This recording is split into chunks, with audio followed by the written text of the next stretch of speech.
اهلا بيكم يا حلوين، فيديو جديد. عاملين ايه؟ يا رب تكونوا بخير. وحشتوني قوي من اخر فيديو. قلت بقى ارجع لكم بالفيديوهات اللي انتوا بتحبوها وبتطلبوها مني كتير، وهي التحديات. انا قلت نبدأه بقى بتحدي بسيط كده، اللي هو 10 ساعات مذاكرة في يوم واحد. هاخدكم معايا في يوم احاول نخلصه سوا، بما ان احنا في فترة المراجعات وكده، وانا لسه عندي حاجات كتير مراكماها، واحنا لازم نخلصه في الفترة ديت. خلاص فاضل اقل من اسبوعين والمدرسين يبدأوا يراجعوا. فحبيت ان انا في الفترة الجاية احاول اذاكر 10 ساعات في الحدود ديت في اليوم يعني. بدأت اكتب الحاجات اللي عليا، كان عندي النهاردة كذا حاجة عشان راكمت حاجات كتير الفترة اللي فاتت بعد العيد. راكمت حاجات كتير. المهم كان عندي محاضرة فيزياء سمعتها امبارح، وكان عندي بقى مذاكرتها والحل الواجب بتاعها والفيديو كده. وبعد ما خلصها المفروض كان عندي محاضرة انجليش، المفروض ان انا اسمعها واذاكر الحاجات اللي عليها. وكمان كان عندي بقى المراجعة بتاعة الهيدروكربونات بالكيمياء العضوية. زي ما انتوا عارفين طبعا احنا عندنا شامل، بس المستر لسه ما قالش ميعاده امتى بالتحديد يعني. وانا اساسا متاخره فيه، يعني في ناس كتير كانت اساسا خلصت ورجعت، وانا لسه ببتدي فيه النهارده. فقلت ان انا ابدا بدرسين النهارده. المهم خلصت اول ساعه وعلمت عليها، وبدأت تاني ساعة برضو في نفس الدرس الفيزياء. هو كان طويل قوي، خد مني وقت مذاكرة كبير، وكمان عشان انا ما ذاكرتوش في نفس اليوم فكنت ناسية وكان صعب شوية عليا وانا بذاكره، فقعدت بقى اذاكره. او عايزة اقول لكم انا بدأت من امتى. انا صحيت على الساعة 5 كده، صليت الفجر وفطرت، وبدأت مذاكرة الساعة 7. عملت نسكافيه بقى وبدأت افوق كده واذاكر. وكنت المفروض ان انا عايزة اخلص بدري، برضه عايزة اخلص على 8 كده عشان ادخل انام. خلصت تاني ساعة، وانا بين كل ساعة والتانية باخد بريك شوية. خلصت تاني ساعة بقى وبدأت احل الواجب. صورتلكوا كده في نص وانا بذاكر. دي كده كانت الساعة التالتة. بدأت احل الواجب، وهنشوفه بقى هعمل ايه بعد كده. ده كان الدرس التاني في الفصل الخامس. انا مراكمة حصتين غير المحاضرة ديت، عشان المدرس اصلا اللي انا باخد معاه بدأ في الفصل السادس وانا لسه. وكمان ان انا عايزة انزل معاهم سنتر، عشان انا لقيت نفسي ان انا في الاونلاين براكم بطريقة اوفر، ومش بذاكر برضو المحاضرات كويس زي ما كنت في السنتر. فقررت ان انا انزل سنتر للفيزياء. فكنت عايزة اخلص المحاضرات المتراكمة عليا ديت قبل ميعاد الدرس يعني. بعد ما خلصت الواجب كان 70 سؤال بالظبط، خد مني ساعتين. انا مفروض عليها علمت شحنة معاكم. سالب. يا إما بعدين بقى بنقلل السالب بدأت بتاعها يا إما بفيديو حل بنزوده. الواجب. برضو يقول لي كان طبقا مثلا للتصور ساعتين الا تلت كده تقريبا. الكلاسيكي فإن انطلاق والمشكلة ان الإلكترونات انا ما بعرفش يتوقف اسمع على الكلاسيكية ما المحاضرات كانوش والفيديوهات حافظين غير كلمة متسرعة، واحدة بس وهي فاضطريت ان انا الشدة. اسمعه كامل. وكمان عشان زي ما قلت لكم ان المحاضرة يقول كانت لي الشكل صعبة المقابل عليا، يمثل فكان أنبوبة لازم أشعة اسمع فيديو الكاثود. الحل مين من الأجزاء عشان دي استفاد هو من مصدر المستر وهو بيحل الإلكترونات؟ واعرف غلطاتي طبعا وكده، عشان كنت مصدر غلطانة الإلكترونات في هو درس الكاثود تكوين. نفسه. وبناء فكملت عليه دي ألواح الفيديو. التحكم رقم 4 الفكرة ان للإشعاع. انا ضيعت ورقم اكتر 3 من نص المتصل اليوم في بالموجب ده الفيزياء بس، للأنود. فكان ورقم المفروض اخلص وانجز بسرعة عشان ادخل على حاجة جديدة. وانا بقى بذاكر كان جاهز كتاب المعاصر الانجليش، كنت عايزة اوريهولكوا عشان انا لما عملت الفيديو كتب المراجعة ما كانش موجود. ده كان 265، بس جالي ب240، كان فيه اوفر 10%. المهم الكتاب كان اكتر من 500 صفحة. كان متقسم بطريقة كويسة، ان في الاول كان مراجعة على كل يونت 1 و2 كده، كله بالفوكاب المهمة بتاعته، بالجرامر كمان، وتشوز بقى على كل حاجة. فدي كانت حاجة حلوة جدا تساعدنا ان احنا نراجعه كل يونت لوحده كده. تاني جزئية بقى فيه كانت القصة. القصة برضو متقسمة للكلمات المهمة لكل تشابتر، وغير كده بقى بعدين هتلاقوا الأسئلة بالأجوبة كمان مترجمة في لكل تشابتر في القصة يعني. بصوا، كان المدرسة اللي انا باخد معاها ميس ليلى لسه ما قالتش حاجة عن المراجعة وكده، بس انا قلت اجيبه من بدري عشان انتوا عارفين الكتب بتخلص من المكتبات وكده. وهي كده كده الميس بتستخدم الكتاب المعاصر ده، كنت بجيبه من ايام المراجعة، سوري، من ايام المنهج وكده، فانا جبته.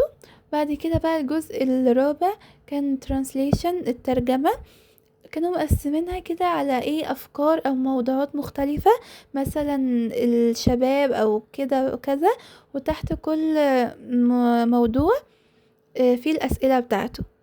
فدي فكرة حلوة يعني، بس برضو احنا منعرفوش هيجيلنا ايه. وبعد كده بقى الجزء بتاع السكيلز writing و reading، برضو دي حاجات حلوة والكم كبير يا جماعة، نقدروا نحلوا اكبر كم من الاسئلة يعني. واخر جزئية بقى كانت في الكتاب كانت اللي هي الامتحانات الشاملة. اول حاجة كانت على متجمعين على مثلا 3 يونتات، وبعد كده امتحانات بقى على كل المنهج، وامتحانات كتير بقى. بعد بقى ما خلصت بدأت اسمع محاضرة الانجليش زي ما قلتلكوا، بس الاول كان عندي امتحان على المحاضرة اللي فاتت، ده نظام كل محاضرة عادي. كملته في التلت ساعة اللي انا كنت سايباها من فيديو بتاع الواجب بتاع الفيزياء، لو انتوا ملاحظين يعني، كنت انا كل ما بيقف معايا حاجة بكملها مع الساعة اللي بعديها، فاهمين؟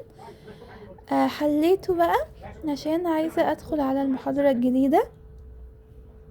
وهنا بقى بعد ما خدت بريك شوية رجعت فتحت المحاضرة، هي كانت 2:15، وكان محتوى المحاضرة كله على تشابتر 7 و 8 اللي من القصة، وكمان كان في حل الواجب، الميس ساعات بتحل الواجب معانا في المحاضرة نفسها. He found the treasure. اهي يا شباب، لقى الكنز، والكنز ده كلكم عارفين لما جه قال لي it was Spada's family، يعني الكنز اللي هو لقاه كان بتاع عيلة مين؟ سبادا. عشان برضو ممكن سؤال عبيط زي دوت يجيلنا، it was Spada's family، يعني لما يجي يقول لك كان تبع عيلة مين زمان، عيلة تعتبر رويال من العائلات المالكة اللي هي عائلة مين؟ سبادا. فالكنز كان ضخم جدا، كنز مليان ذهب ومليان مجوهرات. الولد طبعا he couldn't believe his eyes، ما كانش مصدق ايه عينيه. جملة واحدة بس بدأت اكتب مع الميس بقى الجمل المهمة اللي هي بتكتبها، وانا كده كده مش بذاكر القصة من هنا، انا الميس كده كده بتعمل ايه، بتكتب الجمل المهمة وبتبعتهم لنا على جروب الواتس، انا بذاكرهم من هناك. وهنا بقى كنت خلصت المحاضرة، علمت على الساعة وسبت الساعة التانية اعلمها.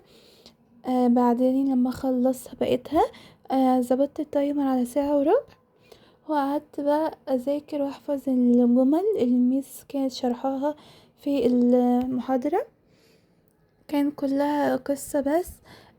انا بذاكرها ازاي، بقعد اكتب الجمل وبقراها كذا مرة وبردد كده وانا بكتب.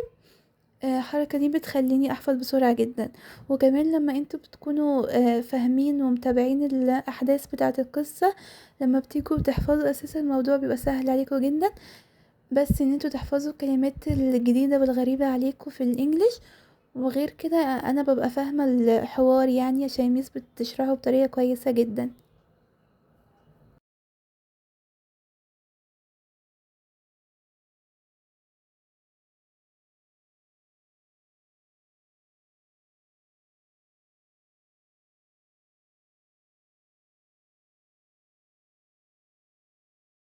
هنا كنت خلصت 1:15 مذاكرة، علمت عليهم وكان متبقيلي 1 ساعة، خدت بريك بقى وبدأت اذاكر المحاضرات بتاعة الهيدروكربونات بتاعة الكيمياء العضوية.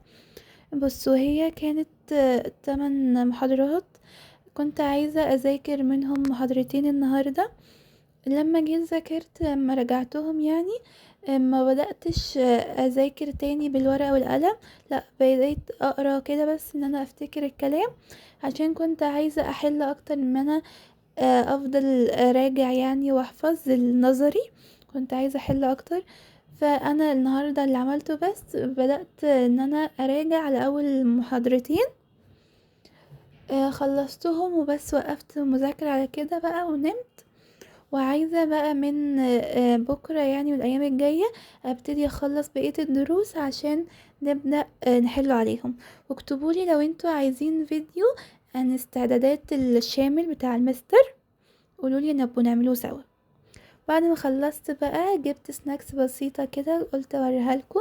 جبت اندومي، اندومي كده غريب اول مرة اجربه فقلت ابقى اجربه، وجبت بريتزل معاهم. بس كده يا حلوين، كده نكون وصلنا لنهاية الفيديو. لو عجبكم متنسوش تدعموني بلايك وتشتركوا في القناة. باي باي.